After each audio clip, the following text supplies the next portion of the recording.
Welcome to Omitech computer institute. और अब हम डिस्कस करने वाले हैं कैपिटल के ट्रांजैक्शन। इसके ठीक पहले की वीडियो में हमने बिजनेस एंटिटी बारे में सीख लिया है। बहुत सिंपल सा कॉन्सेप्ट होता है। कैपिटल का मतलब होता है बिजनेस के मालिकों द्वारा, मतलब ये कंपनी के ओनर द्वारा बिजनेस में जो भी पूंजी, जो भी कैपिटल, जो भी राशि जो लगाई जाती है, जो वैल्यू, जो अमाउंट लगाया जाता है जिससे कि व्यापार स्टार्ट होता है, उसे ही हम क्या कहते हैं? कैपिटल कहते हैं।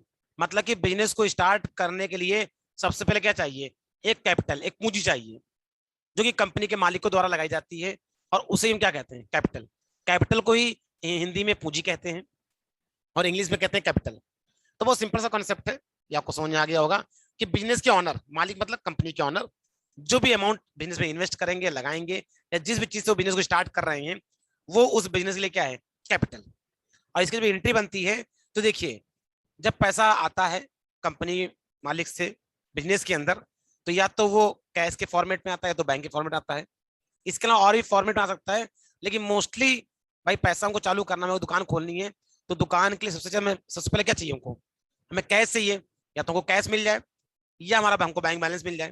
भाई कोई ना कोई कैश बैंक स्टार्ट हो, क्योंकि जब तक पैसा नहीं आएगा बिजनेस में, तब तक बिजनेस चालू कैसे होगा? अब हमको दुकान खोलने, दुकान के 2 लाख 3 लाख रुपए चाहिए, तो उस 3 लाख रुपए की व्यवस्था करनी पड़ेगी। तो 3 लाख रुपए कहाँ से आएंगे? वो 3 लाख रुपए कंपनी के मालिक से आएंगे। वो जो 3 लाख रुपए वो कौन देगा? ये कंपनी का मालिक देगा। और अगर मालिक पर बिल्कुल पैसा नहीं है तो कहीं से लोन वगैरह लेगा। तो क्या लोन वगैरह की बात हम बाद में करेंगे। अभी हम बात कर रहे हैं कि कंपनी के मालिक के पास पैसा था और उसने बिजनेस दिया है, उसने बिजनेस को पैसा दिया है। तो जो 3 लाख रुपए 2 लाख रुपए आया है, दैट्स कॉल्ड अ कैपिटल। अब इसकी एंट्री ट्रांजेक्शन किस तरीके से आती है, इसको देखते हैं पहले हम लोग। देखिए, हमारा जो पहला ट्रांजेक्शन सामने आ गया, लिखा मिस्टर अजय। मिस्टर अजय कोई कंपनी के मालिक है, उन्होंने स्टार्ट किया है business with cash 5 lakh rupees. मतलब mister Ajay started business with cash rupees 5 lakh rupees. और हम मिस्टर अजय के लिए, मतलब कि मिस्टर अजय का जो भी बिजनेस है उसके लिए हम अकाउंटिंग का काम करते हैं, और हमको ये ट्रांजेक्शन दे दिया गया है, और हमको इसे अपनी बुक्स में DRCR फॉर्मेट पर अपने टैली में चलाना है। तो देखिए, इस ट्रांजेक्शन को करने के बाद ध्यान रखिए, ये जो ट्रांजेक्शन है, ये ट्रांजेक्शन किसका है? बिजनेस का। ये जो ट्रांजेक्शन है किसका है? बिजनेस का है। तो हम चेक करेंगे कि बिजनेस में क्या आया और क्या गया। तो जैसा कि पैसा क्या है, देखिए आया है, आया क्या है? कैश। और दिया किसने है? अजय ने। अगर इस पूरे ट्रांजेक्शन को पढ़ते हैं, अगर हम बिजनेस के पॉइंट ऑफ व्यू से सोचेंगे इसको, तो बिजनेस के पॉइंट ऑफ व्यू पे अगर हम अकाउंटेंट हैं और बिजनेस के पॉइंट ऑफ व्यू से देखेंगे, तो बिजनेस में क्या हुआ? कैश आ रहा है, क्योंकि मिस्टर अजय ने बिजनेस को स्टार्ट किया है 5 लाख रुपए से। मतलब कि 5 लाख रुपए बिजनेस के नाम पे क्या किया?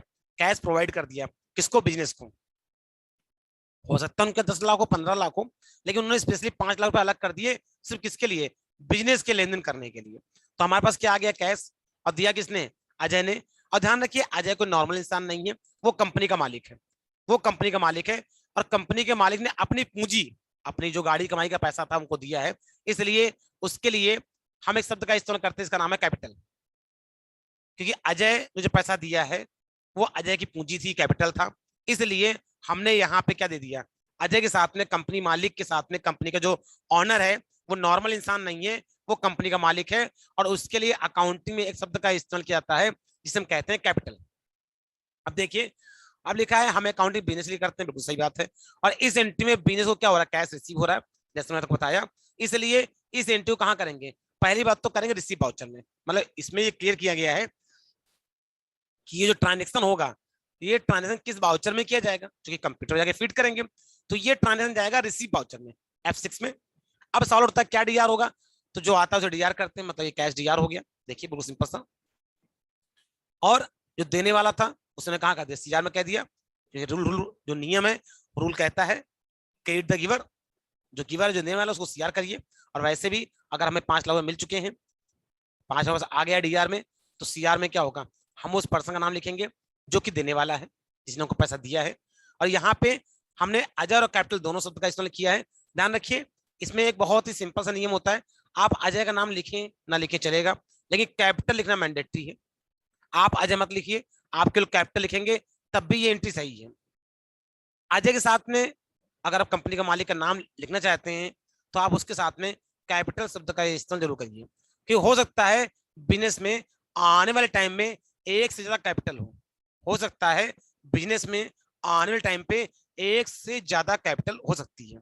तो उसमें जैसे कि मालूम है कि कई बार 2 या 2 से ज्यादा लोग पार्टनरशिप में क्या करते हैं, बिजनेस चालू करते हैं, और उसमें कंपनी के जो मालिक होंगे वो एक नहीं होंगे, एक से ज्यादा होंगे। उस समय कंपनी के जो मालिक होंगे वो एक से ज्यादा होंगे, और उस समय हर मालिक के लिए आपको उसका नाम का इस्तेमाल करना पड़ेगा, क्योंकि सबके लिए हम कैपिटल शब्द का इस्तेमाल नहीं कर सकते कि केवल कैपिटल लिख दें। तो कैपिटल के साथ में हमें उस कंपनी का जो भी नाम है, ऑनर है, उसका नाम भी एसोसिएट करना पड़ेगा, जोड़ना पड़ेगा। इसलिए हमने शुरुआत में ही अजय और कैपिटल। लेकिन ध्यान रखिए कैपिटल शब्द को हटाएंगे नहीं, क्योंकि कैपिटल से ये आइडेंटिफाई होता है कि it's not a normal person, ये कोई नॉर्मल पर्सन नहीं है, क्योंकि नाम तो सप्लायर और बायर का भी होता है जिससे हम गुड्स खरीदते बेचते हैं। तो अगर हम उसके में कैपिटल शब्द का इस्तेमाल कर देते हैं तो ये कंफर्म हो जाता है ये कंपनी का मालिक है, क्योंकि जहां पे लेजर की तादाद बहुत ज्यादा हो जाती है वहां पे हम देख के कैसे पहचानेंगे कि कंपनी का मालिक ही है। या तो उसका ग्रुप चेक, या तो उसका ग्रुप चेक करें, और अगर ग्रुप चेक नहीं कर पा रहे हैं तो नाम क्या अगर कैपिटल लगा देंगे तो इससे भी उस लेजर की पहचान हो जाएगी। तो इस तरीके से देखिए सिंपल तरीका बता दिया। और ध्यान रखिएगा ये जो कैपिटल है, ये जो अजय कैपिटल अकाउंट का जो लेजर बनेगा, ये बनेगा कैपिटल ग्रुप के अंदर। कैपिटल अकाउंट नाम का एक ग्रुप होता है, क्योंकि कैश का तो आपको मालूम लेजर बनाना मिलता है। अजय कैपिटल अकाउंट का जो लेजर बनेगा, इसका जो ग्रुप होगा, ध्यान सुनिए, वो होगा कैपिटल अकाउंट। कैपिटल अकाउंट नाम का ऑलरेडी पहले से टैली में बना एक ग्रुप होता है, जिसके अंडर में हम अजय कैपिटल नाम का लेजर बनाएंगे। तो हमें इस एंट्री मालूम चल गया क्या डीआर और क्या सीआर करना है, नंबर 1। नंबर दूसरा, ये एंट्री कहाँ जाएगी, रिसीव वाउचर में, जिसकी शॉर्टकट की F6 होती है। और तीसरा, इसमें जो अजय कैपिटल का लेजर यूज हो रहा है वो कहाँ जाएगा, अंडर कैपिटल अकाउंट। और हमें ट्रांजेक्शन को पास करने के लिए ये 3 चीज चाहिए होती है। एक तो ये इसको डीआर और सीआर में कैसे लिखेंगे, नंबर दूसरा वो एंट्री किस वाउचर में जाएगी, और तीसरा उसमें जो लेजर यूज होने वाला है, उस जो अकाउंट यूज होने वाला है वो किस ग्रुप के अंडर में बिलोंग करेगा। तो ये सभी चीजें हमने क्या की, इसमें डिस्कस कर ली। तो इस वीडियो में सिर्फ इतना ही।